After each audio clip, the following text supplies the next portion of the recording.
Hello friends, എല്ലാവർക്കും ചെമ്മൈ point പുതിയൊരു promo വീഡിയോയിലേക്ക് സ്വാഗതം. പ്രൊമോയുടെ തുടക്കത്തിൽ തന്നെ കാണിക്കുന്നത് നമ്മുടെ മധുസൂദനൻ രവിയെ ഉപദ്രവിക്കുന്നതിന് വേണ്ടിയിട്ട് തൻ്റെ ഒരു കൂട്ടാളിയെ രവീന്ദ്രൻ്റെ അടുത്തേക്ക് പറഞ്ഞു വിടുകയാണ്. പിന്നീട് കാണിച്ചത് വർഷയുടെ താലിമാറ്റൽ ചടങ്ങിന് വേണ്ടിയിട്ട് പൂമാലയുമായിട്ട് വരികയാണ് ചന്ദ്രയും അതുപോലെ തന്നെ മഹിമയും. അപ്പോൾ രണ്ടുപേരും പൂമാലയുമായിട്ട് പോകുന്ന കാണുമ്പോൾ തന്നെ നമ്മുടെ സച്ചി പറയുന്നത്, നീ നോക്കിയിരുന്ന രേവതി, ഒരു പ്രശ്നം ഇപ്പോൾ ഇവിടെ ഉണ്ടാവും എന്ന് പറയുമ്പോഴത്തേക്കും, നിങ്ങൾ പ്രശ്നം ഉണ്ടാക്കാൻ പോവുകയാണ് സച്ചേട്ടാ എന്ന് രേവതി പേടിയോടുകൂടി തന്നെ ചോദിക്കുന്നുണ്ട്. ഇതേ സമയം തന്നെ നമ്മുടെ വർഷ അണിഞ്ഞൊരുങ്ങി വളരെ സുന്ദരിയായിട്ടാണ് നിൽക്കുകയാണ്. ആ ഒരു സമയത്താണ് ശ്രീകാന്തും അങ്ങോട്ടേക്ക് വരുന്നത്.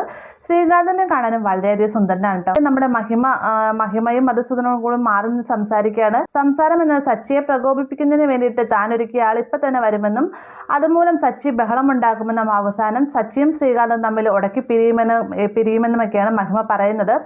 ഇതേ സമയം തന്നെ നമ്മുടെ രേവതി സച്ചിയോട് ചോദിക്കുന്നു, സച്ചിയേട്ടൻ നിങ്ങൾ എന്തെങ്കിലും മിണ്ടായിരിക്കുന്ന, കുറച്ചെങ്കിലും സംസാരിക്കാൻ പറയുമ്പോഴത്തേക്ക് സച്ചി മിണ്ടുന്നില്ല എന്ന രീതിക്ക് ആക്ഷൻ കാണിക്കുകയാണ്. പെട്ടെന്ന് തന്നെ രേവതി സച്ചിയുടെ കാലിലേക്കായിട്ട് നല്ല കിള്ളു വെച്ച് കൊടുക്കുന്നുണ്ട് കേട്ടോ. ഈ ഒരു ഭാഗത്തോടെയാണ് പ്രമോ അവസാനിക്കുന്നത്. അപ്പോൾ ഇത്രയും ഭാഗങ്ങളാണ് നാളെ നമ്മൾ കാത്തിരിക്കുന്നത്. വീഡിയോ ഇഷ്ടമായെങ്കിൽ ലൈക്ക് ചെയ്യാനും കൂടെ ചാനൽ സബ്സ്ക്രൈബ് ചെയ്യാനും മറക്കരുത്.